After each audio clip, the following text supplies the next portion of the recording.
Esto es Imagen Empresarial. Esta mañana está con nosotros y le agradezco mucho a Eduardo Esteva Fischer. Él es el socio líder de la industria de seguros de Deloitte Spanish Latin America para hablar justamente del sector asegurador con una óptica de América Latina. Eduardo, ¿cómo estás? Buenos días. Hola Rodrigo, muy buenos días. Muy bien, ¿tú? Muy bien, con gusto de saludarte. Oye, en el caso de México, el sector asegurador pues está en una situación aguda, digamos, con los cambios que hay en materia fiscal vinculados al IVA y que pues los pone en una situación compleja. Comienzo por eso que es, digamos, pues uno de los mercados más grandes que es el mexicano, a pesar de que la penetración de los seguros podría ser más alta, pero creo que es uno de los temas clave. Sí, cierto. La parte del tema fiscal ha sido un tema que se ha estado trabajando desde hace varios años. Esto viene ya, yo te diría, creo que 4 o 5 años, si no mal me equivoco. Y es un tema que se ha estado trabajando con el SAT para poder solucionar la posición de qué es lo que se tiene que estar pagando y cuánto es lo que se debería de estar, en su caso, teniendo de pagos de IVA hacia el SAT. Claro, y es que digamos, el tema es que pues uno paga el IVA con la póliza, pero luego se pretende que se pague el IVA con los siniestros, ¿no? Y eso, bueno, pues cambia la ecuación, digamos, y el modelo de negocio un poco. Sí, porque el tema es qué puedes acreditar o no. Ujú. Y digo, aquí no soy el experto fiscalista, pero ciertamente si la aseguradora paga directamente, pues hay un IVA que se puede acreditar, porque al final de cuentas salió la factura a nombre de la aseguradora, y ahí es donde está el tema, donde hace mucho tiempo hubo una posición que el SAT aceptaba que eso era factible, ¿no? Claro. Ahora, y eso nos permite, ya hablando de ese tema central en México, ¿cómo se ve en el resto de la región, en América Latina, por supuesto? El sector asegurador vinculado pues justo a esta parte que es un negocio muy vinculado a la regulación y sin duda ese es un factor importante.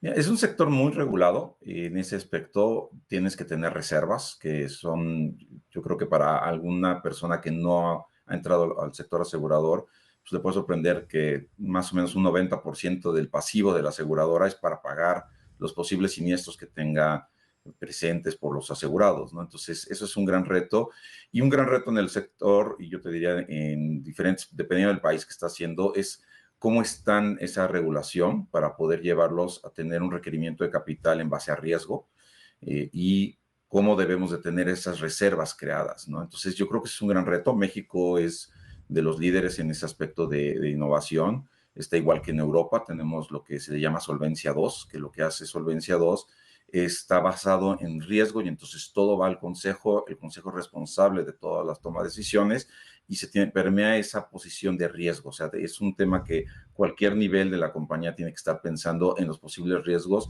y cómo mitigarlos al final del día. Por supuesto. Ahora, ¿cómo se ve la penetración de los seguros? Sé que en México es muy baja, en el resto de América Latina, ¿y qué necesitaría para crecer más? Mira, son varias cosas lo que se necesitaría ahí, Rodrigo. Primero, hay que pensar, pensando en México, algo que no nos ayuda mucho es el tema de que, aunque tenemos seguros obligatorios, no se ejercen.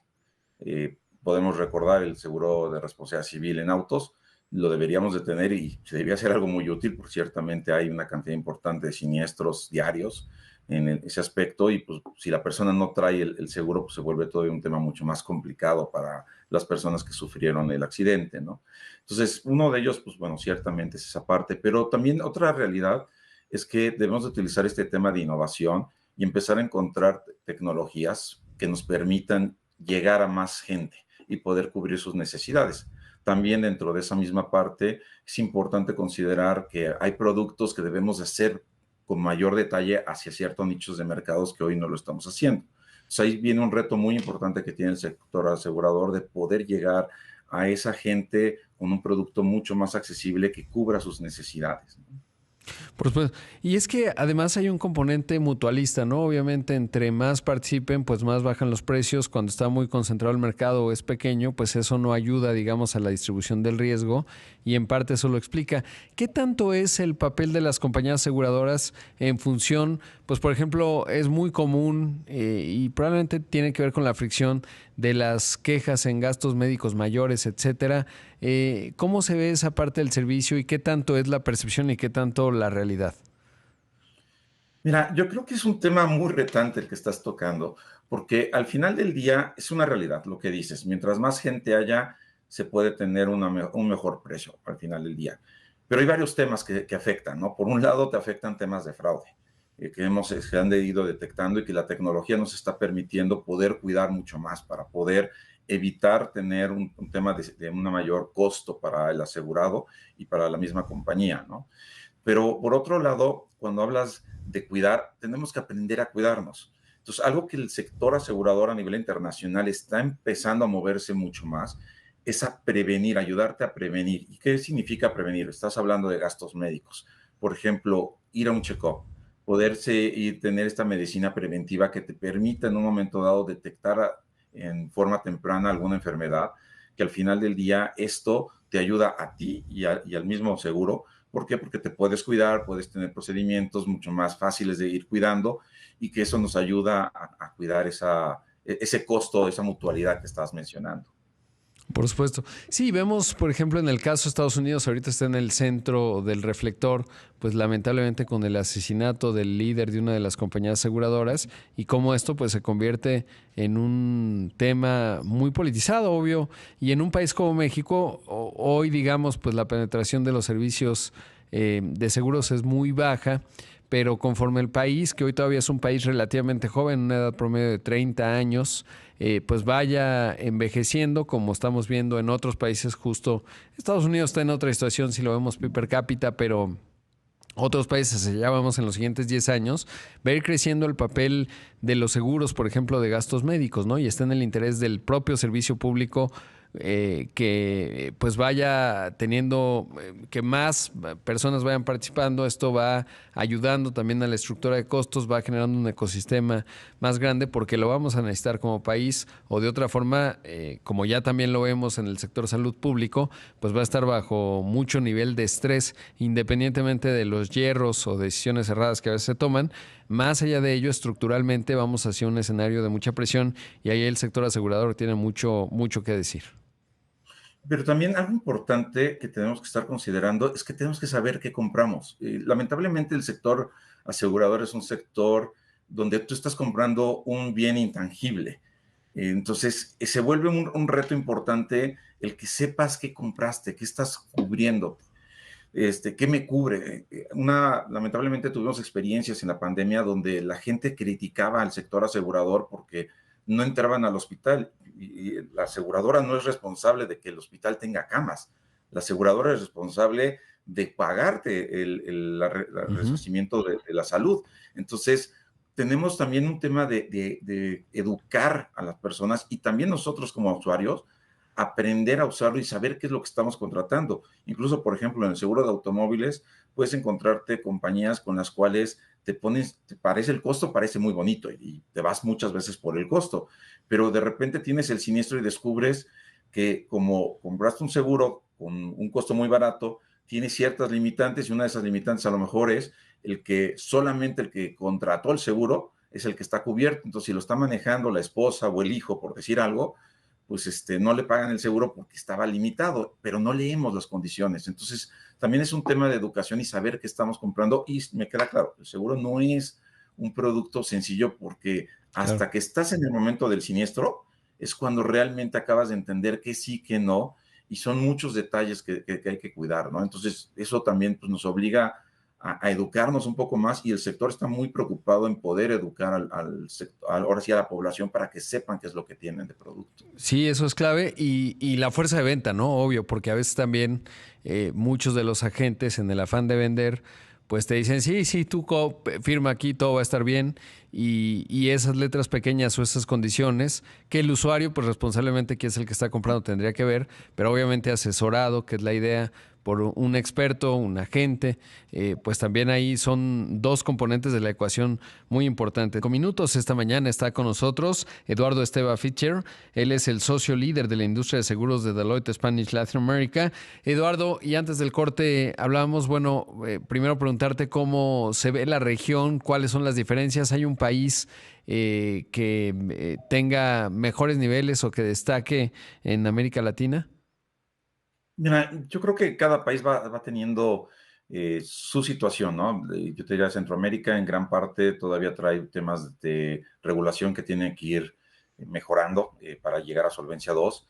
Países que están muy avanzados en Latinoamérica, Chile, Colombia, son, yo te diría, de los principales que se han movido. Perú se está moviendo un poco también paralelo a Colombia. Panamá se anda moviendo también razonablemente, pero ciertamente es un tema retante todavía porque tenemos que llegar a ese nivel de lograr que las compañías estén operando considerando el riesgo como su punto principal y siendo los consejos los más importantes.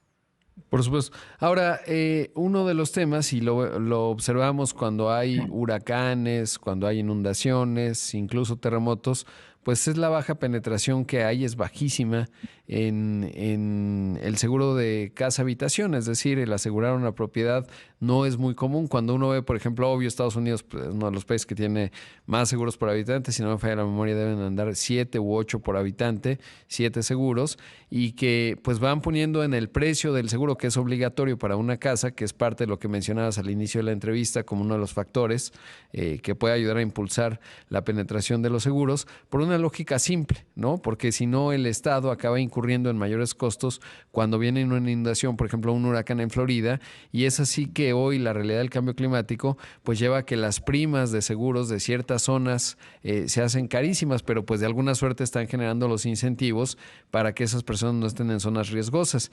Y si lo contrastamos y cruzamos hacia México, pues evidentemente digo, el PIB per cápita es muy distinto, el poder adquisitivo, pero sí que hace mucha falta porque hay muchas personas que lo podrían adquirir fácilmente y no lo hacen.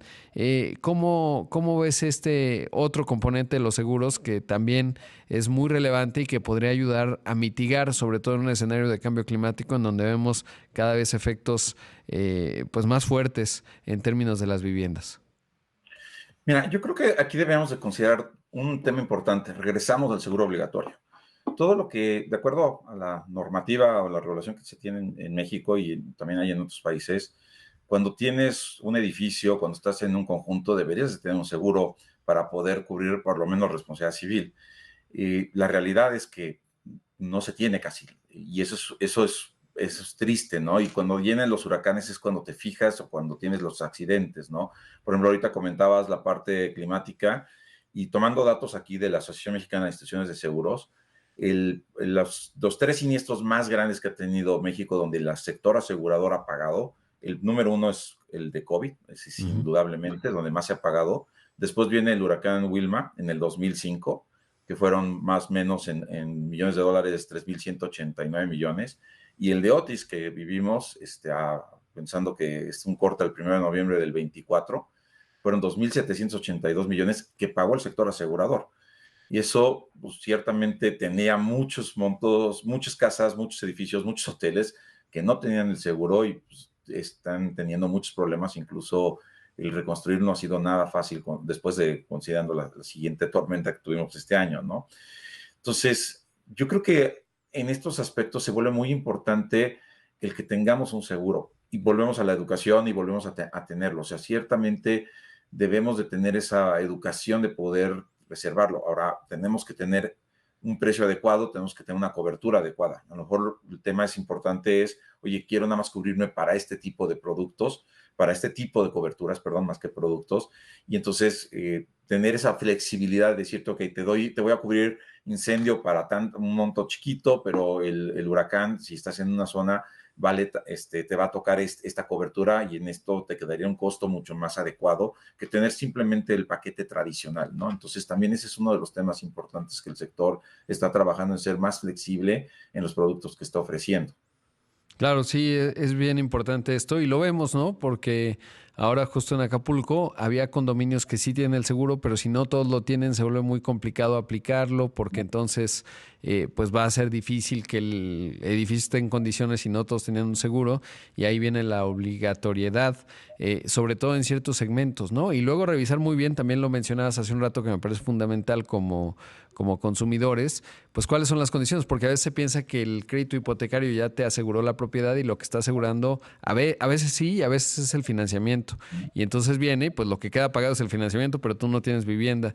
Y eso es importante, lo hemos visto también acá en la Ciudad de México con el tema de los terremotos, ¿no? Y bueno, pues es una misión de varios eslabones, diría yo, de muchos productos que en general traen beneficios y trabajo obviamente de las compañías aseguradoras en términos de la comunicación que hacen, de la fuerza de venta de esas compañías para que estén también muy alineados, digamos, y en el incentivo de vender no vendan cosas que no están, digamos, en la póliza, pero sobre todo también lo mencionabas de los consumidores.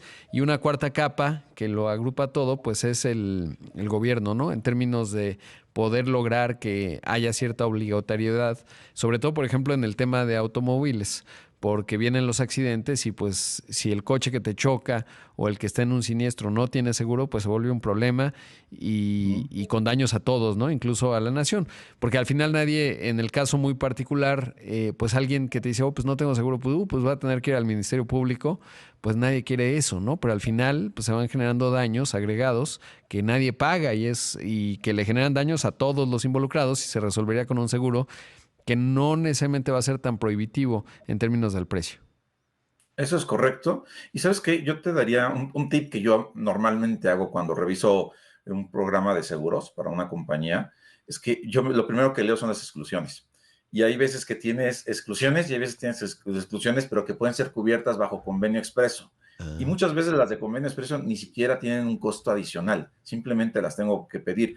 Pero al menos me da una idea de qué no me está cubriendo formalmente. Ahí claro. me dice claramente que no hay, porque además la documentación que tenemos hoy por regulación ya no existen las letras pequeñas. Ya Ah, estamos en un texto normal donde tienes que leerlo, puedes leerlo sin problemas, pero yo lo primero que me voy son las exclusiones. Esa es la primera parte porque por lo menos me da una idea de qué no me cubre y ya puedo yo estar tranquilo, ¿no? De que lo que no me cubre estoy de acuerdo o me puedo preocupar porque lo que no me cubre sí quiero que algo me lo cubra y entonces tengo que ver qué hago, ¿no? oye, pues ya nos dejas tarea a todos a los radioescuchas, porque sí, pues a revisar los seguros es un gran punto y gran tip el que nos das, Eduardo, a revisar las exclusiones de todos nuestros seguros, ¿no? Y es una manera fácil. Otra forma, pues sería meterlo a estos modelos de lenguaje natural y hacer preguntas, ¿no? Normalmente lo hacen relativamente bien, pero esto que mencionas es fundamental para tener idea muy clara, pues de dónde estamos en nuestros seguros, porque estoy seguro que, valga la redundancia, que muchos de los que nos escuchan tienen distintos productos y no necesariamente tenemos visibilidad si tenemos exclusiones y cuáles exclusiones. Y hoy nos dices esto de la letra pequeña, ya no es tan así, más bien es cuestión de revisar estas exclusiones. Gracias por el consejo. No, de qué.